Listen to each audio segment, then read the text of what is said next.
الحمد للہ الحمد للہ رب العالمین والصلاة والسلام علی رسولہ الکریم اما بعد قال اللہ تبارک و تعالی فی القرآن المجید والفرقان الحمید اعوذ باللہ من الشیطان الرجیم بسم اللہ الرحمن الرحیم ان کنتم تحبون اللہ فاتبعونی یحببکم اللہ وقال النبی صلی اللہ علیہ وسلم لا یؤمن احدکم حتی اکون احب الیہ من والدہ وولدہ والناس اجمعین وقال النبی صلی اللہ علیہ وسلم لا یؤمن احدکم حتی یکون ہواہ تبعا لما جئت بہ او کما قال علیہ الصلاۃ والسلام اللہم صلی علی محمد وعلی آل محمد واصحابہ محمد وازواجہ محمد واہل بیتہ محمد صلی اللہ علیہ وسلم وَأَحْسَنَ مِنْكَ لَمْ تَرَ قَطُّ عَيْنِي وَأَجْمَلَ مِنْكَ لَمْ تَلِدِ النِّسَاءُ خلقت مبرعا من كل عیب کأنک قد خلقت کما تشاء۔ ہر ابتدا سے پہلے ہر انتہا کے بعد ذات نبی بلند ہے ذات خدا کے بعد۔ حسن یوسف دم عیسیٰ ید بیضہ داری آنچ خوبہ ہمہ دارت تو تنہا داری۔ اللہم صلی علی محمد وعلی آل محمد واصحابہ محمد وازواجہ محمد۔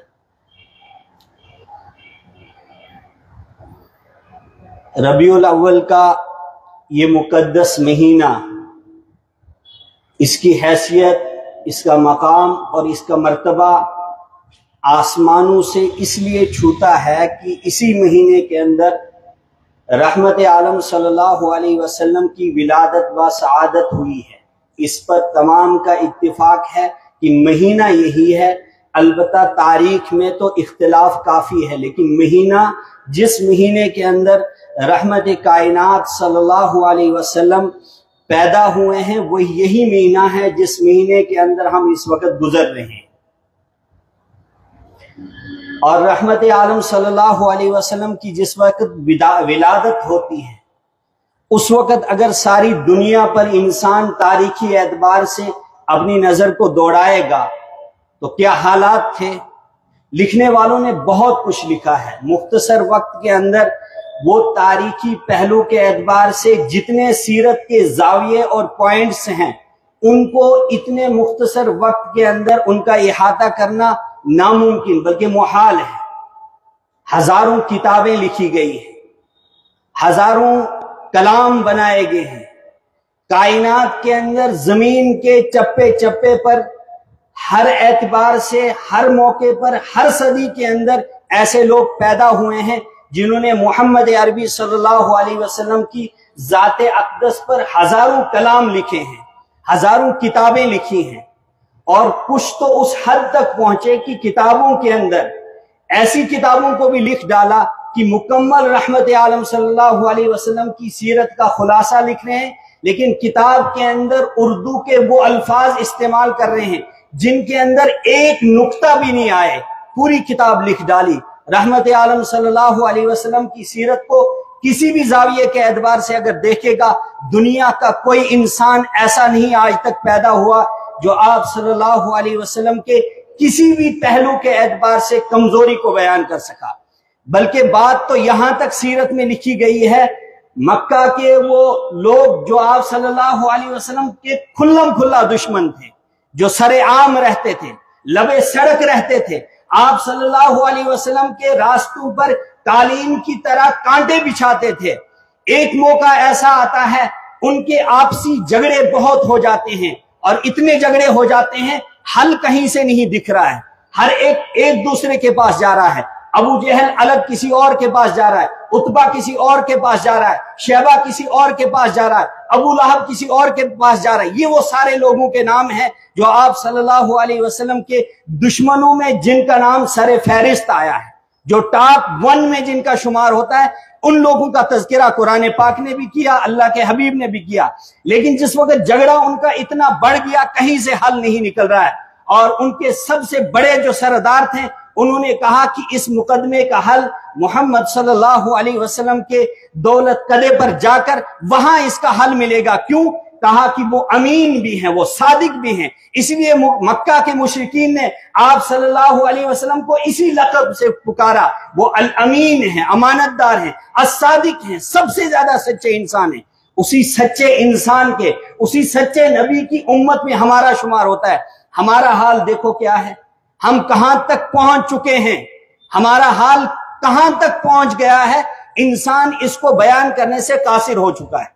اور رحمت عالم صلی اللہ علیہ وسلم کو اللہ تعالیٰ نے وہ جماعت عطا کی جن جماعت کے بارے میں قرآن پاک نے فیصلہ کر دیا کہ اگر اس جماعت میں سے کسی ایک بندے کے بارے میں کسی نے زبان درازی کی تو یاد رکھنا جہنم اس کا ٹھکانہ ہے، وہ اس کا انتظار کرے گی، جنت اسی کو ملے گی جو رحمت عالم صلی اللہ علیہ وسلم کے ساتھیوں کی پاسداری، ان کی امانت اور ان کے مقام و مرتبے کو سوچ کر زندگی گزارے گا، وہ بچ جائے گا، ورنہ اس کا بچنا ناممکن ہے۔ قرآن پاک نے اعلان کر دیا، اولئک الذین امتحن اللہ قلوبہم للتقوی، یہ لوگ جو اللہ کے حبیب کو عطا کیے گئے ہیں، وہ ساتھی جن کا تذکرہ قرآن پاک بیان کر رہا ہے، جو اللہ کے نبی کو اپنی جولی میں دیے گئے ہیں اور جن کی تربیت خود رحمت عالم صلی اللہ علیہ وسلم نے فرمائی، کہا کہ ان پر اگر کسی نے دنیا کے اندر زبان کھول دی اس کا برا ہونے کے لیے بس یہ کافی ہے، اور کچھ ضرورت اس کو